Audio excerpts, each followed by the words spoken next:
ഈ ചെറിയ പട്ടണത്തിൽ ഒരു ഏലിയൻ ഡോക്ടറായി അഭിനയിക്കുകയായിരുന്നു.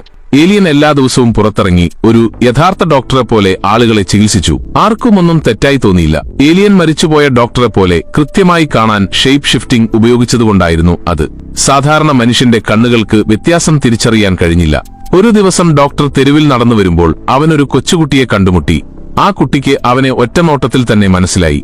ഡോക്ടർ ഞെട്ടിപ്പോയി. അത്തരം കഴിവുകളുള്ള മനുഷ്യർ 10 ലക്ഷത്തിൽ ഒരാൾക്ക് മാത്രമേ ഉണ്ടാകൂ. അങ്ങനെയുള്ള ഒരാളെ കണ്ടുമുട്ടിയെന്ന് ഏലിയൻ വിശ്വസിക്കാൻ കഴിഞ്ഞില്ല. തന്റെ രഹസ്യം സുരക്ഷിതമാക്കാൻ ഡോക്ടർ ഒരു വലിയ നീക്കം നടത്തി. അന്ന് രാത്രി അവൻ പതുക്കെ കുട്ടിയുടെ മുറിയിലേക്ക് നുഴഞ്ഞുകയറി. ഏലിയൻ ശാന്തമായി സംസാരിക്കാൻ മാത്രമായിരുന്നു ഉദ്ദേശിച്ചത്. എന്നാൽ കുട്ടി അവനെ ശക്തിയായി കടിച്ചു. ഉച്ചത്തിലുള്ള നിലവിളി അവന്റെ മാതാപിതാക്കളെ മുറിയിലെത്തിച്ചു. പരിഭ്രാന്തനായ ഡോക്ടർ കട്ടിലിനടിയിൽ ഒളിച്ചു. കുട്ടി ഒരു ഏലിയനെക്കുറിച്ച് പറഞ്ഞപ്പോൾ അവന്റെ മാതാപിതാക്കൾ അത് പരിശോധിക്കാൻ പോലും മെനക്കെട്ടില്ല. ഭാഗ്യവശാൽ കുട്ടിക്ക് അവന്റെ യഥാർത്ഥ വ്യക്തിത്വം അപ്പോഴും മനസ്സിലായിരുന്നില്ല. എന്നാൽ അടുത്ത ദിവസം രാവിലെ ഡോക്ടർ ജോലിക്ക് പോയപ്പോൾ അവിടെ കുട്ടിയുണ്ടായിരുന്നു. തലേദിവസം തന്നെ കൊല്ലാൻ ശ്രമിച്ച ഏലിയൻ ഡോക്ടറെന്ന് കുട്ടി മാതാപിതാക്കളോട് പെട്ടെന്ന് പറഞ്ഞു. പക്ഷേ അവർക്കവനെ ഒട്ടും വിശ്വാസമില്ലായിരുന്നു. കാരണം ഡോക്ടറെ അവർക്ക് തികച്ചും സാധാരണയായി തോന്നി. കുട്ടി പോലീസ് സ്റ്റേഷനിൽ പരാതിപ്പെടാൻ പോയി. എന്നാൽ ഷെരീഫും അവൻ കെട്ടിച്ചമച്ചു പറയുകയാണെന്ന് കരുതി അവന്റെ അച്ഛൻ അവനെ നന്നായി പഠിപ്പിച്ചില്ലെന്ന് കുറ്റപ്പെടുത്തുകയും ചെയ്തു. ഒരു വനിതാ ഓഫീസർ മാത്രമാണ് അവനോട് ദയ കാണിക്കുകയും അന്യഗ്രഹ ജീവിയുടെ ചിത്രം വരയ്ക്കാൻ സഹായിക്കുകയും ചെയ്തത്. എല്ലാവരെയും അത്ഭുതപ്പെടുത്തിക്കൊണ്ട് അടുത്ത ദിവസം കുട്ടി ആ ചിത്രം പട്ടണം മുഴുവൻ ഒട്ടിച്ചു. ഡോക്ടർക്ക് അത് കണ്ടപ്പോൾ അത്രയധികം ദേഷ്യം വന്നു. അവനെ അപ്പോൾ തന്നെ ഒഴിവാക്കാൻ അവൻ ആഗ്രഹിച്ചു.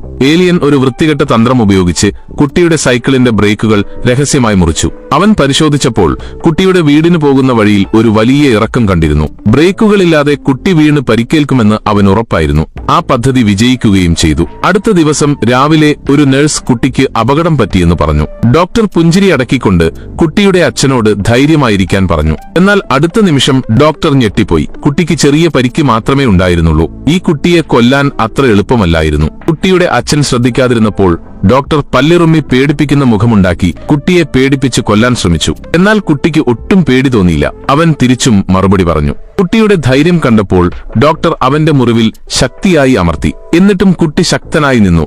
തോൽക്കാൻ വിസമ്മതിച്ചു. ഡോക്ടർ വീണ്ടും തോറ്റു. എന്നെപ്പോലെ ബുദ്ധിമാനായ ഒരു അന്യഗ്രഹ ജീവിയെ ഒരു മനുഷ്യക്കുട്ടി തോൽപ്പിച്ചുവെന്ന് അവന് വിശ്വസിക്കാനായില്ല. അവൻ ബാഗുകൾ പാക്ക് ചെയ്ത് അവിടെ നിന്ന് രക്ഷപ്പെടാൻ തയ്യാറായി.